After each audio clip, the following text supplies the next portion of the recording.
5, 4, 3, 2, 1.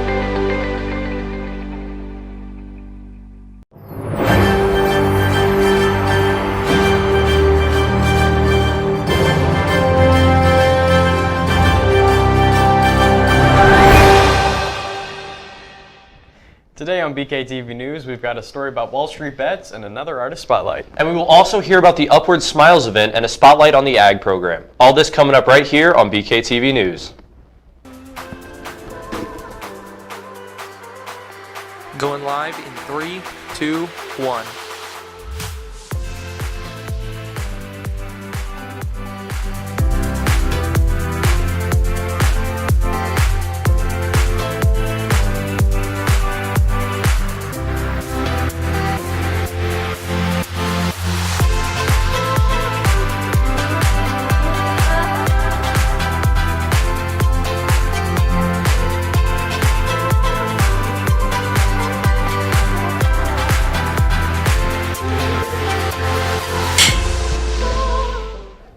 Hello, and welcome to BKTV News. I'm Jackson Umpley. And I'm Alec Burke, and this is BKTV News Live.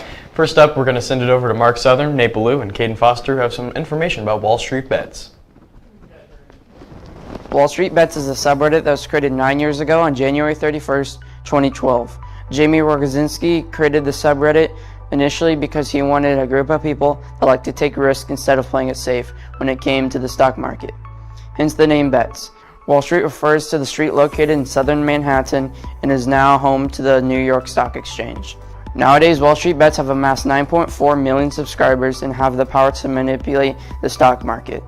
On January 22, 2021, users of Wall Street Bets initiated a short squeeze, which is a rapid increase in the price of a stock on GME, also known as GameStop. The event occurred after a comment from a Redditor predicted that the stock would decrease in value quickly, making it so others could buy it cheap and then profit from it once the stock price rose. The stock raised a staggering 1,800% during the short squeeze and made the internet break. These events made Robinhood, an online broker that lets you buy and sell stocks with zero fees, restrict the access to buy and sell stocks from GME, AMC, and others. This caused an uproar in the stock community, and many users of the app filed a class action lawsuit against Robinhood in return. Currently, Robinhood has reopened the ability to buy and sell GME, AMC, and other stocks at a limited rate.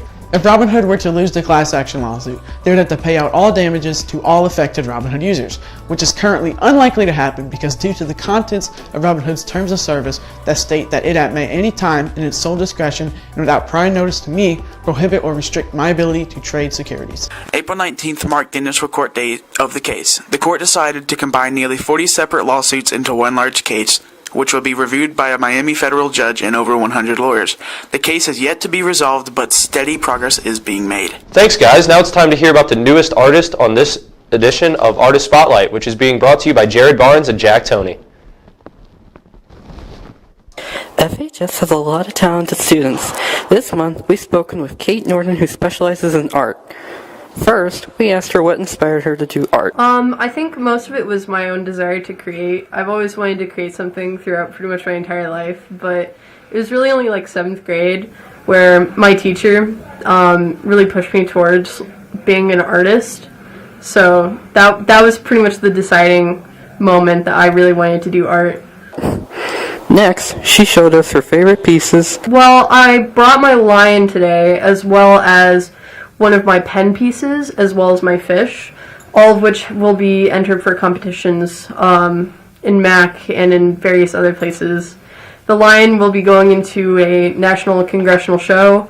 Hopefully it wins. It'll hang up in the White House if it does.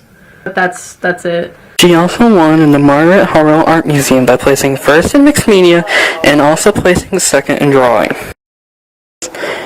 And finally, she told us what is her preferred style of art. I don't really have a preferred style of art, but if I really had to pick one, it would probably be colored pencils since they're super versatile. That was pretty cool. Agreed.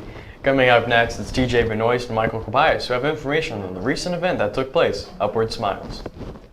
Nearly 22 million American children do not have any type of dental insurance coverage. Upward Smiles is on a mission to change that. Upward Smiles, a non-for-profit company based in the Parkland area, provides dental cleanings and fluoride treatments free of charge to students. The Farmington School District is partnered with Upward Smiles to serve our elementary students. Upward Smiles recently began visiting the Farmington elementary schools for the first time since COVID began.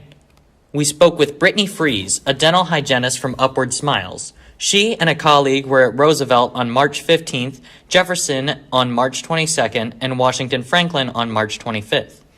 We like to provide care, quality care to children, especially those that have Medicaid or that are underserved or uninsured. It was created, to help STEM care. There was a lot of need in our area for children that weren't getting the help that they needed, and so it kind of brought another opportunity to provide that care.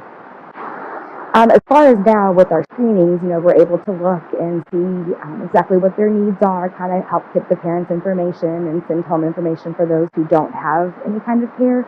And then with the mobile that we'll be bringing, we'll be able to do actual cleanings in the schools, see those emergencies with extractions and fillings and all kinds of things actually at the schools, which will help parents that aren't able to bring kids in and, kind of give them more access to care. We just really hope, that people are able to, be part of the new program, and we can reach out to all the parents, and we encourage anybody to call us if they any questions or concerns, and we're glad to take care of everybody. Upward Smiles has been providing free dental care since 2012 and is now able to begin for the first time since COVID began. They visit many schools throughout the area and are soon going to be able to perform emergency surgeries on site as well. Thank you, TJ and Michael. To close us out today will be Colin Roth and Trent Galzinski with a spotlight on the ag program here at FHS. All right, so right now we have quite a few projects going on in our animal science classes. We just finished up a unit on reproduction, so we had some rabbits in here and we were breeding them. And then we are doing a small unit on poultry and are raising some baby chicks. Advanced Animal Science, they were actually doing a unit on reproduction, so the point was to actually try to breed the rabbits so that we could see the process from start to finish. And then for the chickens, usually we do some broilers, which are actually the chickens that you eat, but we couldn't make that work this year, so we decided to do the laying hens. And so we'll do some practical things that they do actually in agriculture.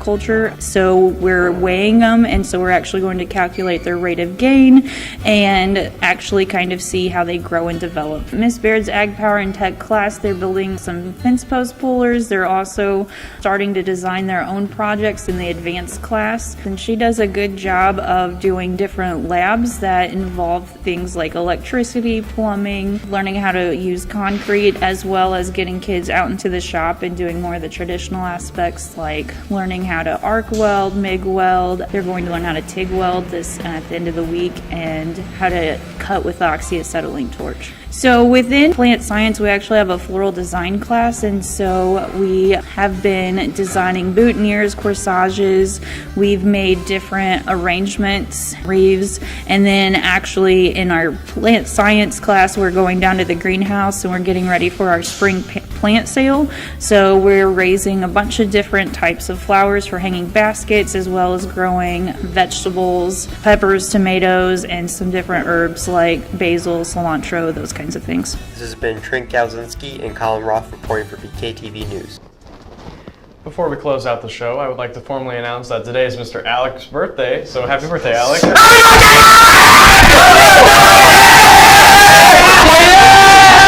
Thank you. Well, I'm old now. Yeah! Well, that officially concludes this episode of BKTV News, the final episode for this school year. Yeah, it's sad that we're going to be closing out the chapters for us seniors, but I'm ready for what's ahead. Yeah, so am I. We're not completely done, though. We've still got a few segments, like What's Cooking, that will be dropping independently on this channel soon. And of course, we still have the 2021 Lift Up, which will be filmed on May the 7th. So please, keep working on your zones, and we cannot wait to see what happens on the day. But for now, on behalf of the 2021 seniors of BKTV, we would like to say thank you for our TV teachers, Mrs. Southern and Mr. Campbell, and thank you to all that you guys have watched for both. Thank you to everyone who has watched all of our segments, both the good and the bad, over these past 4 years. This program has truly developed into something amazing, and we cannot wait to see what it becomes whenever we're gone. The final goodbye. You ready? I'm Alec Burke. And I'm Jackson Umfleet, and this has been your final episode of BKTV Live for 2020 to 2021 school year. Thank you for all of you guys who have continued to support us. Thank you for the memories, and thank you for watching. Yeah!